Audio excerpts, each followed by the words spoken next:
Telangana cabinet విస్తరణ రేపే విడుదల అన్నట్టు తయారైంది. గత 16 నెలలుగా విస్తరణ ఎప్పుడు అంటే రేపే అంటున్నారు, కానీ అడుగు మాత్రం ముందుకు పడడం లేదు. చివరిగా గత 10 రోజులుగా విస్తరణ జరిగినట్టే ప్రచారం జరిగింది. తీరా చూస్తే మళ్లీ వాయిదాకే వచ్చింది. ఇంతకీ ఎందుకు ఈ వాయిదాల పర్వం? తెలంగాణ కేబినెట్ విస్తరణ గురించి కాంగ్రెస్ నేతలను ఎప్పుడు అడిగినా నేడే అంటున్నారు. కానీ ఇంతవరకు చర్చే తప్ప చేసిందేమీ లేదు. నిజానికి 10 రోజుల క్రితం రాహుల్ గాంధీ సమక్షంలో జరిగిన రాష్ట్ర నేతల మీటింగ్ తర్వాత కేబినెట్ విస్తరణ దాదాపు కన్ఫర్మ్ అయిపోయిందని అందరూ భావించారు.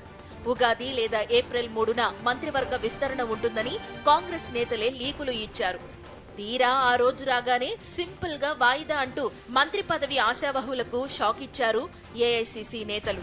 మంత్రివర్గంలోకి ఇంకా 6గురికి అవకాశం ఉంది. జిల్లా సామాజిక సమీకరణాలు బేరీజు వేసుకుని ఈ 6గురికి అవకాశం ఇవ్వాలి. కానీ ఈ 2 ఏమాత్రం వర్కౌట్ కావడం లేదట.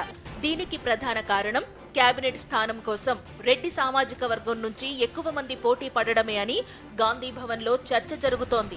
మిగిలిన 6 మంత్రి పదవులలో 1 లేదా 2 మాత్రమే రెడ్డి సామాజిక వర్గం వారికి అవకాశం ఉందట. కానీ పోటీ మాత్రం తీవ్రంగా ఉందట. ఉమ్మడి నిజామాబాద్ నుంచి సుదర్శన్ రెడ్డి, ఉమ్మడి నల్గొండ నుంచి రాజగోపాల్ రెడ్డి, ఉమ్మడి వరంగల్ నుంచి దొంతి మాధవరెడ్డి, ఉమ్మడి రంగారెడ్డి నుంచి మల్రెడ్డి రంగారెడ్డి, పరిగి రామ్మోహన్ రెడ్డి తీవ్ర ప్రయత్నాలు చేస్తున్నారు.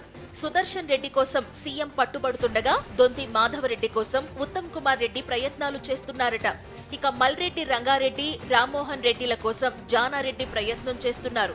ఇలా అందరూ ఎవరి ప్రయత్నాలు వారు చేయడంతో అధిష్టానం కన్ఫ్యూజన్ లో పడిందట.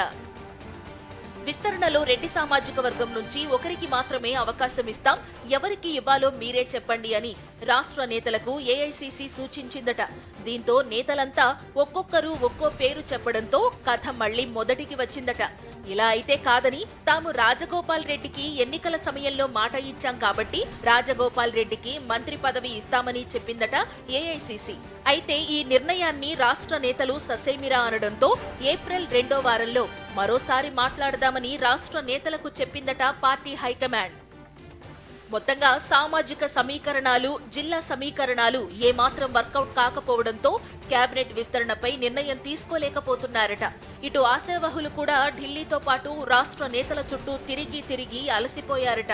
ఇక విస్తరణ ఎప్పుడైనా చెయ్యండి అంటూ హైదరాబాద్ కు తిరుగుముఖం పట్టారు రాష్ట్ర నేతలు. మరి ఏఐసీసీ కేబినెట్ ఎపిసోడ్ ని ఇంకెంతకాలం సాగదీస్తుందో చూడాలి.